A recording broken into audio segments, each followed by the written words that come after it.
The autumn rain fell hard on the forest floor, as Daniel Carter stumbled through the undergrowth with his hunting rifle slung over his shoulder, and his boots making wet sounds against the muddy ground beneath him, because the storm had come faster than he expected. And now the familiar trails had become mazes of shadow and mist that confused him at every turn, and made him wonder if he would find his way back to the cabin before nightfall came completely. Then he heard something that made him stop moving and hold his breath in the cold air, because it was a sound that did not belong to any animal he knew after 20 years of working as a forest ranger in these mountains. And it was a low and keening cry that made the hair on the back of his neck stand up and his heart beat faster in his chest like a drum warning him of danger ahead. Daniel pushed through a thicket of brambles that scratched at his jacket and tore small holes in the fabric, and then he froze completely when he saw what was in the small clearing ahead of him, because there in the mud and leaves and illuminated by an eerie blue glow that came from what looked like burning metal was a woman lying on the ground. But she was unlike any woman he had ever seen in his entire life living in these remote mountains. Her skin shimmered with a faint silver luminescence that seemed to pulse with her breathing, and her ears were long and pointed and swept back against her skull like something from the old fairy tales his grandmother used to tell him when he was a small boy, in blood that was vivid crimson and startlingly similar to human blood pooled beneath her body from a terrible gash across her side that looked deep and dangerous, and possibly fatal if she did not get help soon. Beside her, and partially hidden in the smoking wreckage of what could only be described as some kind of spacecraft that had crashed through the trees, was a creature that made Daniel question everything he thought. He knew about the world because it was small and no larger than a house cat, but it had scales that shifted colors from midnight blue to deep purple in the strange light, and its eyes were intelligent and afraid, and fixed on Daniel with an intensity that made him catch his breath and wonder if he was dreaming or going mad from isolation. The creature was a dragon, and Daniel knew this with absolute certainty, even though dragons were supposed to be myths and legends and things that did not exist in the real world. But here it was before him, breathing and bleeding and trying to protect the silver woman with its small body, even though it was clearly wounded itself with burns on its wings and scratches along its sides. The woman's eyes fluttered, opened slowly like someone waking from a deep sleep, and she looked directly at Daniel with eyes that were violet and beautiful and filled with pain and fear and desperate hope all at once. And she spoke in a language that sounded like wind chimes, mixed with distant thunder and rolling waves, and Daniel did not understand a single word she said. But he understood the plea in her gaze perfectly, because suffering and fear were universal languages that needed no translation. Daniel dropped to his knees beside her in the mud and rain without thinking about the consequences or the impossibility of what he was seeing, because his instincts as someone who had spent years caring for injured animals took over and pushed aside all his questions and doubts and confusion about what was happening here in this clearing in the middle of nowhere. He said okay in a whisper that was barely audible over the sound of rain hitting the leaves above them, and told her that he had her and that everything would be all right, even though he had no idea if that was true, and he carefully examined her wounds while the small dragon watched him with those intelligent golden eyes that seemed to be evaluating whether he was a threat or a friend. The dragon made a small chirping sound and pressed itself against the woman's shoulder, and Daniel could see the bond between them was deep and ancient, and more than just pet and owner, because they moved together even in their injured state, like two parts of one whole being. Daniel knew he could not leave them here to die in the rain and cold, even though taking them back to his cabin meant risks he could not fully understand, because what if there were others looking for them? And what if those others were dangerous, and what if bringing alien beings into his home meant trouble? That would change his quiet life forever. But none of those concerns seemed important compared to the immediate need to save two lives that were fading before his eyes. Took off his jacket and wrapped it around the woman as carefully as he could, and then he lifted her in his arms and was surprised by how light she felt despite being nearly as tall as him, and the dragon immediately took flight on damaged wings and followed close beside them as Daniel began the long trek back through 3 miles of forest toward his cabin on the ridge. The journey took hours because Daniel had to move slowly to avoid jostling the woman's injuries, and because the storm grew worse as night fell completely and turned the forest into a maze of darkness and danger, where every root could trip him, and every branch could strike his face. But he kept moving forward with determination, born from years of solitude that had taught him to be self-reliant and stubborn. The small dragon stayed with them the entire way, and sometimes landed on Daniel's shoulder to rest its wings, and the warmth of its body was surprising and comforting against his neck, and he could feel the rapid beating of its heart against his skin like a tiny drum, keeping time with his footsteps. When they finally reached the cabin, Daniel kicked open the door and carried the woman inside, and laid her gently on his bed, and immediately began gathering supplies to treat her wounds while the dragon perched on the headboard and watched every move he made with those intense golden eyes that missed nothing. Daniel had been a veterinarian before he became a forest ranger, and though his skills were rusty after years of disuse, he remembered enough to clean and close the terrible gash in the woman's side, using the medical supplies he kept for emergencies, and his hands were steady despite his exhaustion and confusion, because this was something he knew how to do, and it gave him purpose in a situation that was otherwise completely beyond his understanding. The dragon also needed care, and Daniel treated its burns and scratches with the same gentle attention he had given the woman, and the creature allowed him to touch it without resistance, as if it understood that he was trying to help and not harm them both. For 3 weeks, Daniel tended to both of them in his small cabin while the world outside continued on without knowing that something impossible was happening in these remote mountains, because the woman whose name he learned was Lyra healed slowly and taught him words in her musical language, and he taught her English in return. Using simple gestures and patience, the dragon, whose name was Ash, grew stronger each day and learned to trust Daniel completely, and would curl up near the fireplace at night, making sounds that were almost like purring and breathing. Small puffs of silver flame that smelled like cinnamon and winter storms. Daniel watched as Ash practiced flying in the clearing outside his cabin, and saw the dragon's confidence return as its wings healed, and he felt something he had not felt in many years, which was a sense of connection and purpose that went beyond his solitary existence in these mountains. Lyra was kind and gentle despite being clearly a warrior based on the scars that covered her body, and she smiled at Daniel with gratitude that needed no words. And sometimes she would place her silver hand on his arm in thanks, and the touch would send warmth through him that had nothing to do with her alien biology. But Daniel knew this could not last forever, because Lyra and Ash did not belong in his world, and eventually they would need to return to wherever they came from, and he tried not to think about how empty his cabin would feel when they were gone. Then one morning Daniel woke to find them both missing, and the cabin felt colder and more silent than it had ever felt before, and he searched everywhere calling their names, but they were simply gone as if they had never existed at all. The only evidence they left behind was a symbol burned into the wooden floor of his cabin near the fireplace, and it was a circle, intertwined with what looked like a dragon in flight, and beneath it, scratched carefully in English, were 2 words that Daniel read over and over until they were memorized in his heart. Never forgotten. Daniel stood there looking at those words and feeling the weight of loneliness settle over him again like a heavy blanket, and he wondered if he had dreamed the entire thing. But the symbol was real, and the memories were real. And somewhere out in the vast universe were 2 beings who remembered his kindness. He never saw them again, and the years that followed were marked by that absence like a scar that never quite healed. But he kept the symbol and built his furniture around it. And sometimes on clear nights, he would stand on his porch and look up at the stars and wonder if Lyra and Ash were looking back. 20 years passed like water slipping through Daniel Carter's fingers, and each year felt longer than the one before it, as he lived alone in his cabin on the mountain ridge, working his roots as a forest ranger and watching the seasons change, with a heart that grew heavier with every passing winter, because the loneliness that had settled into his bones after Lyra and Ash disappeared never truly went away. No matter how hard he tried to forget them, Daniel tried to build a normal life after they left, and he even attempted to court a kind woman named Beth, who worked at the county library in the small town at the base of the mountain.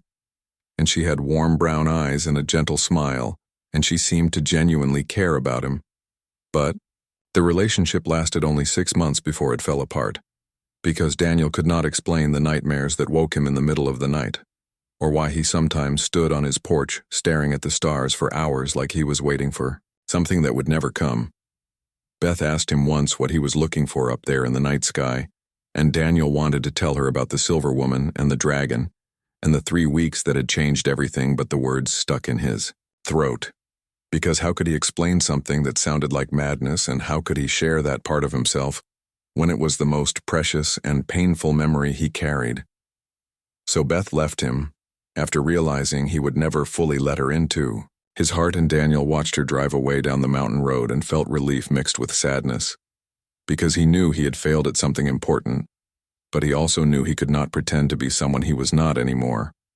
After that, Daniel stopped trying to connect with people and became known throughout the county as the Hermit of Pine Ridge, which was the name locals gave to the area where his cabin stood among the tall pines and rocky outcrops, and people whispered about him in town, saying he was strange and antisocial and probably a little crazy from spending too much time alone in the wilderness. The few friends Daniel had from his ranger work slowly stopped calling and stopped inviting him to gatherings because he always declined and always had an excuse, and eventually they gave up trying to include him in their lives. And Daniel told himself he preferred it this way. Even though the silence in his cabin sometimes felt so heavy, it was hard to breathe. Daniel never removed the symbol that Lyra and Ash had burned into his floor, and instead he arranged his furniture around it like it was a shrine to something sacred, and sometimes he would sit cross-legged on the floor and trace the lines with his fingers, and remember the weight of Lyra in his arms as he carried her through the storm, and the warm presence of Ash perched on his shoulder, breathing cinnamon-scented flame. His work as a forest ranger kept him busy during the days, and Daniel threw himself into it with an intensity that worried his supervisor, who noticed that Daniel volunteered for the longest and most difficult patrols and seemed to prefer spending weeks alone in the backcountry rather than coming back to civilization. And when asked if everything was all right, Daniel always said yes with a smile that did not reach his eyes. But the nights were harder because that was when the memories came flooding back, and Daniel would lie in his bed staring at the ceiling and remembering the sound of Lyra's musical voice as she taught him words in her language, and the way Ash would curl up by the fireplace making those almost purring sounds. And he wondered endlessly if they had made it home safely, or if they had died somewhere in the cold vastness of space. Daniel developed habits that he knew were unhealthy, but could not seem to break, like standing on his porch every clear night and searching the sky for any sign of movement or light that seemed out of place, and keeping a journal where he wrote down everything he remembered about those 3 weeks in obsessive detail, as if writing it down would somehow make it more real and less like a fading dream. He researched everything he could find about unexplained phenomena and alien sightings and ancient legends about elves and dragons, and he filled notebooks with sketches of the symbol on his floor and theories about where Lyra might have come from and what kind of war she might have been fleeing. But none of it brought him any closer to understanding what had happened or why they had left without saying goodbye. The other rangers noticed Daniel's obsession with the sky and started making jokes about him believing in aliens and UFOs, and Daniel learned to laugh along with them and pretend it was just a harmless hobby. But inside he felt like he was slowly going insane from the not knowing and the waiting for something that might never come. On his 45th birthday,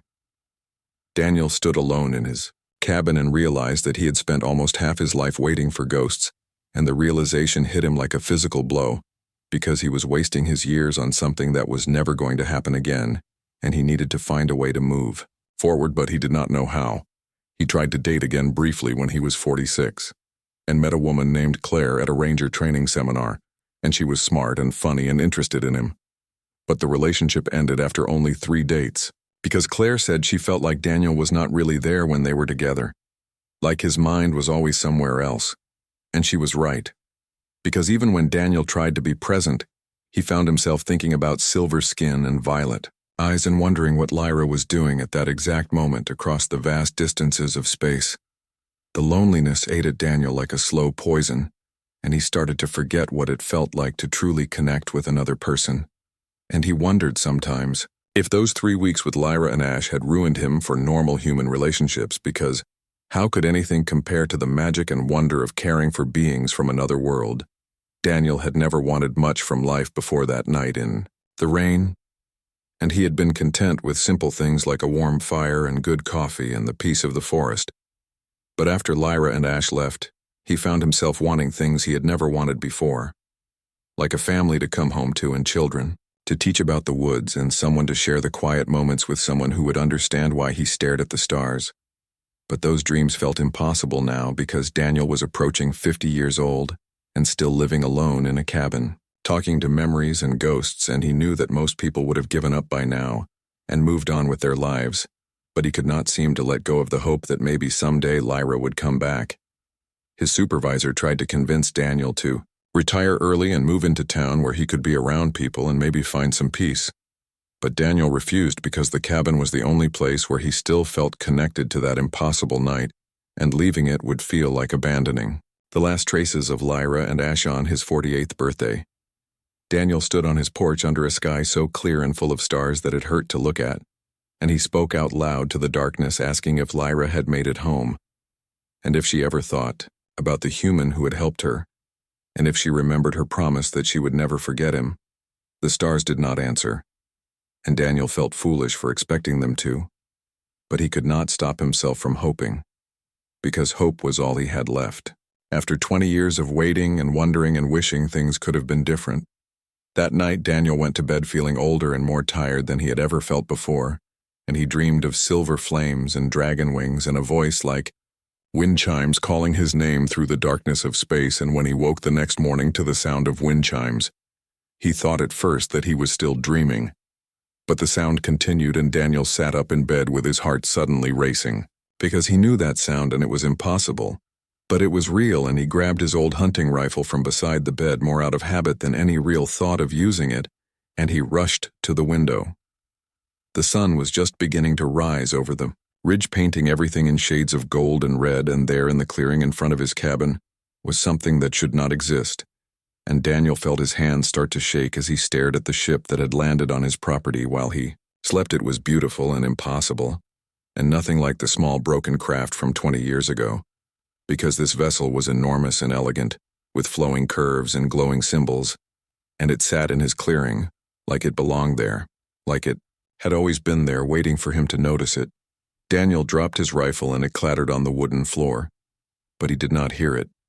because all he could hear was the sound of his own heartbeat and the wind chimes that were not wind chimes, but a voice he had not heard in 20 years calling his name.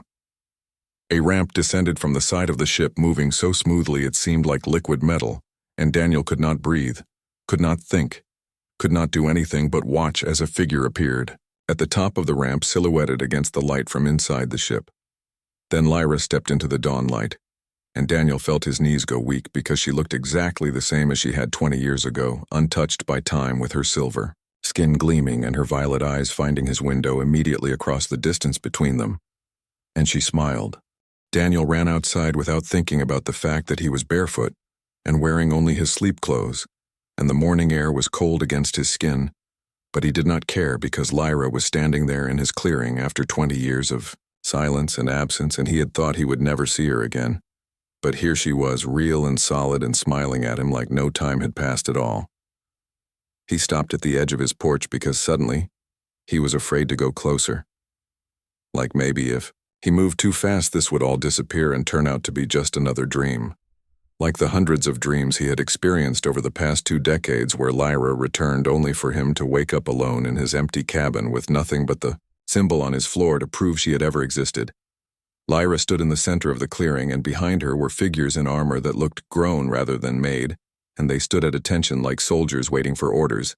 And Daniel realized that Lyra wore similar armor now decorated with symbols he did not recognize, and she looked like a commander, like someone important and powerful, and he wondered what had happened to her in the 20 years since she had left his cabin. Then Daniel saw movement behind the soldiers, and his breath caught in his throat because Ash emerged from behind them.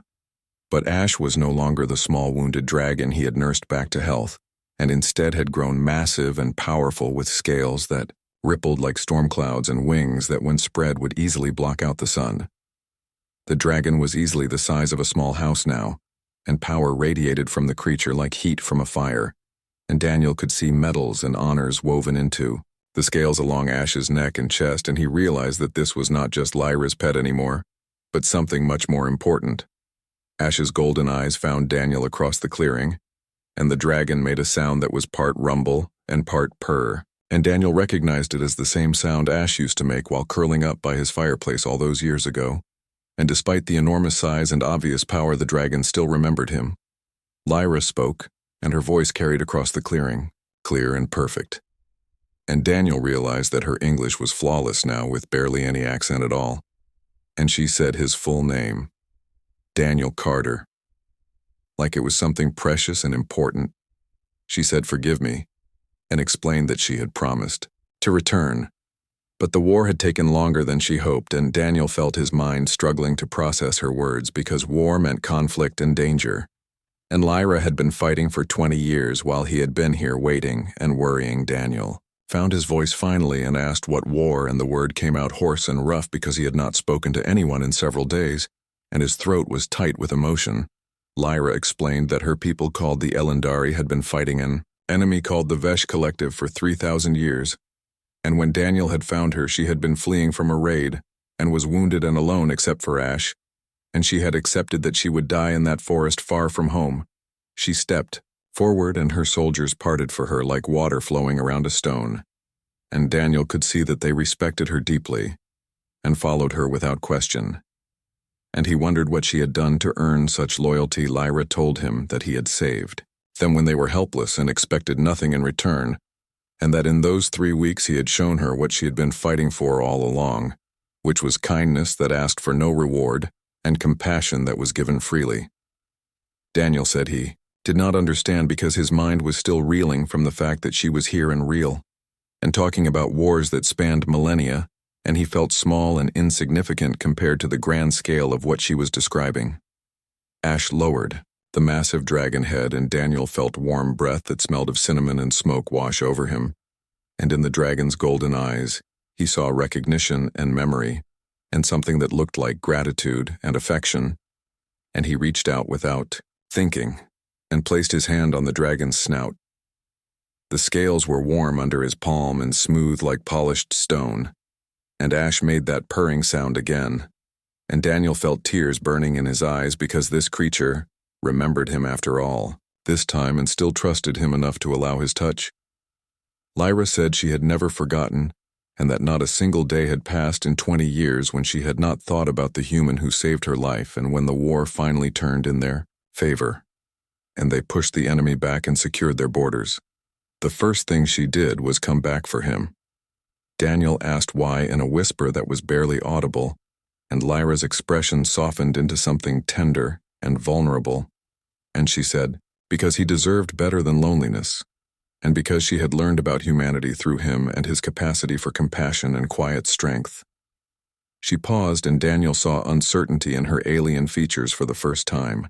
and she said that she had remembered his kindness every day during the war, and it had kept her alive when nothing else could, and she wanted to give him something in return. Lyra gestured toward her ship, and the ramp extended further, and more figures emerged into the morning light, and Daniel saw humans and Elendari standing together, and children playing with small dragons, and couples holding hands, and families laughing and talking, and it looked like a community, like people who belonged together. A woman with red hair and kind eyes stepped forward carrying what looked like medical equipment, and Lyra introduced her as Dr. Helen Price, and explained that she was one of their finest healers and had been studying human biology for 15 years. Preparing for this exact moment, an older man with silver hair and a warrior's bearing came next, and Lyra called him Commander Ryan Blake, and said he had fought beside her through the darkest days of the war and was one of her most trusted friends. Then, a young girl no more than 10 years old stepped forward shyly, and she had Lyra's pointed ears, but her eyes were brown and human, and she carried a small dragon that looked remarkably like Ash must have looked as a hatchling. The girl said her name was Kira, and that her mother had told her stories about Daniel and about how he was the human who had saved Commander Lyra and Captain Ash. And she said the words with such reverence that Daniel felt embarrassed. Daniel asked about the title Captain, and his voice cracked slightly, and Ash rumbled with what sounded like pride. And Daniel saw the metals woven into the dragon's scales more clearly now, and understood that Ash had become a warrior of great renown during the 20 years of war. Lyra said quietly, "That war changes everyone, including dragons and especially dragons, but that was a story for another time." And then she took a deep breath like she was preparing to say something important. She told Daniel that she had come to offer him a choice freely given with no obligation and no pressure, and he could refuse and they would leave in peace and he would never see them again if that was what he wanted. Daniel felt his heart hammering in his chest as he asked what choice. Lyra said, "Come with us," and the words hung in the air between them, simple and profound. And she explained that he did not have to come forever, just for a time to see their worlds and meet their people and understand what he had saved that night. 20 years ago, she continued speaking and said that if he wished and if it called to him, he could join them and join their cause and use his skills as a healer and a guardian of the wild, because they had 1,000 worlds that needed people like him, who understood that strength was not about domination, but about protection. Daniel protested weakly, saying he was just a forest ranger and nothing special. But Dr. Helen stepped forward, and her voice was warm as she said that Lyra had told them all about him, and about his gentle hands with Ash's wings and how he understood what they needed without speaking their language. Helen explained that they had dozens of colony worlds where humans and Elandari were learning to build something new, together, and places where someone with Daniel's gifts would be invaluable and needed and appreciated. Lyra spoke again, and her voice held something fragile and precious, and she said there was more to the offer than just work and purpose, because she was not asking him to come alone into a strange world, but rather offering him the possibility of family. She gestured to the ship and more people emerged, and Daniel saw humans and Elandari standing together, and children playing and couples, building lives and groups of friends supporting each other. Lyra said they had built something new where the war was over, and where different peoples learned to understand each other, and where loneliness was not inevitable, and where kindness was rewarded, and where families were chosen and built rather than just born into. She said she thought perhaps the man who had saved her life might want to be part of that, and might finally have the family he had always dreamed of having. Daniel felt tears streaming down his face now, and he asked how she knew about his dreams and his loneliness. And Lyra smiled sadly and said, "Because I know loneliness too, and I know what it means to find someone who changes everything." The sun had risen fully now and bathed the clearing in golden light, and Daniel stood there barefoot in his sleep clothes, surrounded by impossible beings from across the stars, and he realized that his choice had already been made the moment he had carried Lyra through that rainy forest 20 years ago. He was going to say yes. 6 months had passed since Daniel Carter had stood barefoot in his clearing and watched Lyra emerge from an impossible ship, and now he stood on the observation deck of a vessel called the Star Weaver, watching a planet rise into view that no human eyes had ever seen before, and the sight took his breath away completely. The planet was beautiful beyond anything Daniel had imagined during his lonely years in the cabin, and it had 3 moons hanging in a sky that shifted between purple and gold, and the continents below were painted in shades that Earth had never known, with forests of deep violet and oceans of crystalline blue, and mountains that gleamed like they were made of silver. Cities glittered across the surface like jewels scattered by a generous hand, and in orbit around the planet, dozens of ships moved in careful harmony, and Daniel could see both Elandari vessels with their organic flowing shapes and human constructions with their geometric precision, and they were working together to build something new. Lyra came to stand beside him, and Daniel noticed she wore simpler clothes now instead of the armor she had worn when she first returned to Earth, and she had taken on the role of teacher and diplomat rather than warrior. And the change suited her because she seemed more relaxed and at peace than he had ever seen her. She told him the planet was called New Haven, and it was the first joint colony between humans and Elandari, with 300,000 humans and 500,000 Elandari living together, and more arriving every day from both worlds. And she said it was messy and chaotic and absolutely perfect. Daniel smiled because he understood what she meant after 6 months of learning and growing and discovering that the universe was so much larger and stranger and more wonderful than he had ever imagined possible during his years alone in the mountains. The past 6 months had been a whirlwind of new experiences that sometimes left Daniel feeling overwhelmed but also more alive than he had felt in decades because every day brought discoveries and challenges and moments of connection that filled the empty spaces in his heart. He had trained with Dr. Helen Price learning Elendari, medicine, and discovering that their approach to healing was both similar to and completely different from human practices, because they understood the body as part of a larger whole, connected to the mind and spirit in ways that earth medicine was only beginning to explore. Helen had been patient with him as he struggled to learn new concepts and techniques, and she never made him feel stupid when he asked basic questions about things that Elendari children learned in their earliest education. And slowly Daniel began to understand that healing was not just about fixing what was broken, but about maintaining balance and harmony. He had also worked with the Elendari animal handlers and discovered that his skills with earth wildlife translated remarkably well to alien creatures because the fundamental principles of understanding animal behavior and needs remained constant across species and worlds. Daniel had learned to read the body language of creatures that looked nothing like anything on Earth, and had helped care for injured beings that defied description, and every success filled him with a sense of purpose that he had been missing for 20 years. He had flown on Ash's back through alien skies and felt the wind rush past him, and seen landscapes that made him weep with their beauty, and the dragon had been patient with his fear at first and then delighted by his growing confidence and joy. Captain Ash, as Daniel had learned to call the dragon in formal situations, had become his friend again,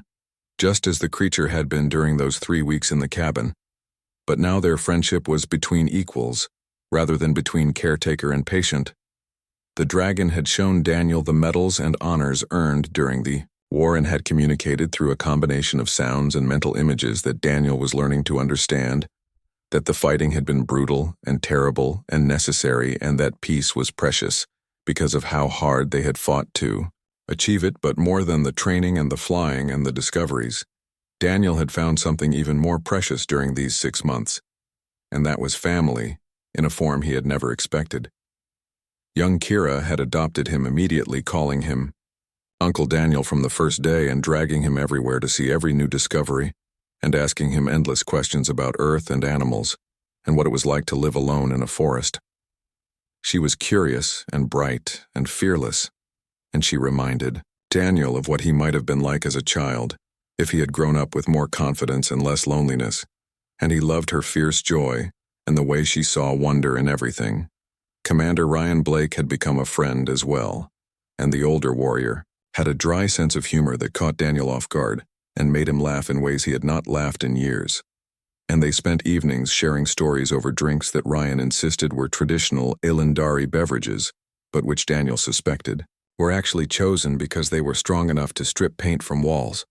Ryan told stories about the war that were both terrifying and inspiring, and Daniel learned about battles fought in the depths of space and on the surfaces of dying worlds, and about the cost of protecting civilization from those who would destroy it. Dr. Helen had become not just a teacher, but a mentor, and sometimes Daniel thought she understood him better than he understood himself, because she had a gift for seeing what people needed before they knew they needed it, and she provided guidance and support without ever making him feel inadequate. She told him once that he had a natural gift for healing that went beyond technical skill, because he truly cared about those he helped, and that kind of compassion could not be taught. And Daniel had felt embarrassed but also proud because he had never thought of himself as particularly gifted at anything. And then there was Lyra, who had become something Daniel did not have words for yet because she was not quite a friend, but not yet something more, and their relationship existed in a space of possibility and potential that both excited and terrified him. They spent time together almost every day, and sometimes they talked for hours about everything and nothing, and other times they sat in comfortable silence watching the stars or working side by side on various projects. And Daniel felt more at ease with her than he had ever felt with anyone. Lyra told him stories about her childhood on the Elendari homeworld, and about her family who had died during the early years of the war, and about the burden of command and the weight of making decisions that cost lives, even when they were the right decisions. Daniel shared his own stories about growing up in a small town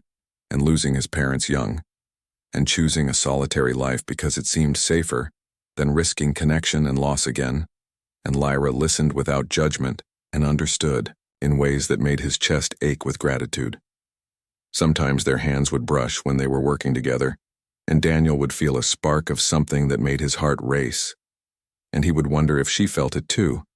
but he was afraid to ask. Because what if he was wrong, and what if pursuing something more would ruin the friendship they had built?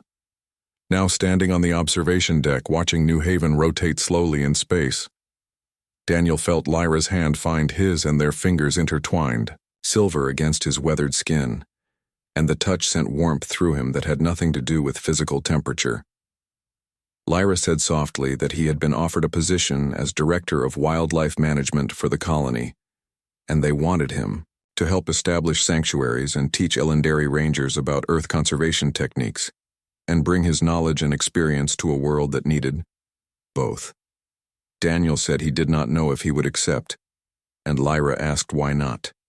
He turned to face her and said because a year ago he had been alone in a cabin talking to ghosts, and now he was standing on a spaceship, watching an alien world surrounded by people who felt like family. And it was everything he had ever wanted, and nothing he had expected, and he was afraid that if he committed to staying, something would go wrong, and he would lose it all.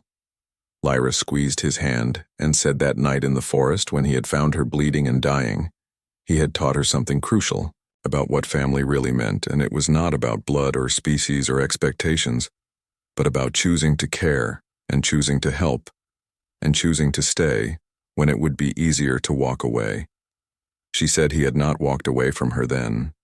and she would never walk away from him now, and neither would any of the others, because that was what family meant.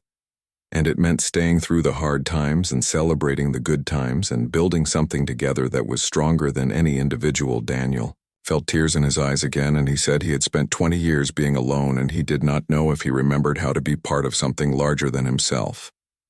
Lyra smiled and said he had been part of something larger from the moment he had picked her up in that forest and carried her through the rain, and he had been practicing being part of a family for 6 months now, and he was doing beautifully. Behind them, the door opened and Kira burst in, followed by a crowd of human and Elendari, children all talking excitedly about crystal birds they had found nesting in the ship's arboretum, and they swarmed around Daniel, pulling at his sleeves and demanding he come see and come help and come teach them about the birds. Daniel laughed and let himself be pulled away by the tide of young energy. Daniel Carter stood in the crystal bird sanctuary he had helped design and watched as the afternoon sun of New Haven filtered through the violet canopy above, casting patterns of light and shadow across the forest floor, and he felt a peace that he had not known was possible during all those lonely years in his cabin on Earth. 3 years had passed since he had accepted the position as Director of Wildlife Management, and in that time, he had helped establish 7 sanctuaries across New Haven, protecting species both native to this world and transplanted from dozens of others, and each sanctuary was a testament to cooperation between human and Elendari conservation methods.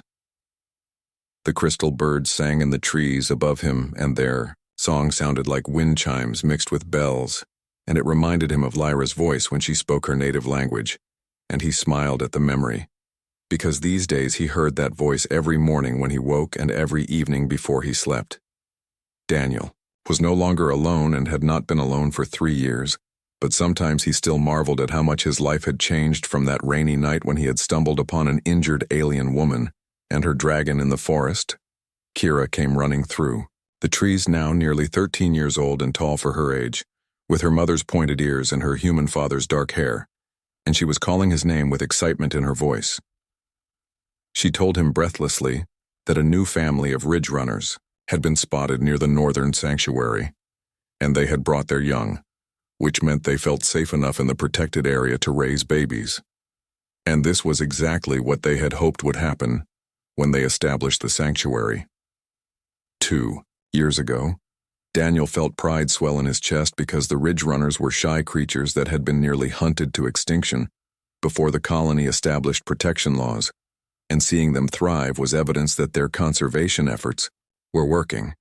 He told Kira they should go observe them and document the family group, and she nodded eagerly and ran ahead to gather the monitoring equipment, while Daniel followed at a slower pace, enjoying the peaceful walk through the forest. These Forests were different from the pine woods of Earth, but Daniel had learned to love them just as much with their violet leaves and silver bark, and the way the native plants glowed softly at twilight, creating a landscape that looked like something from a dream. He met Ryan at the edge of the sanctuary, and the older commander was officially retired now, but still helped with security for the wildlife areas.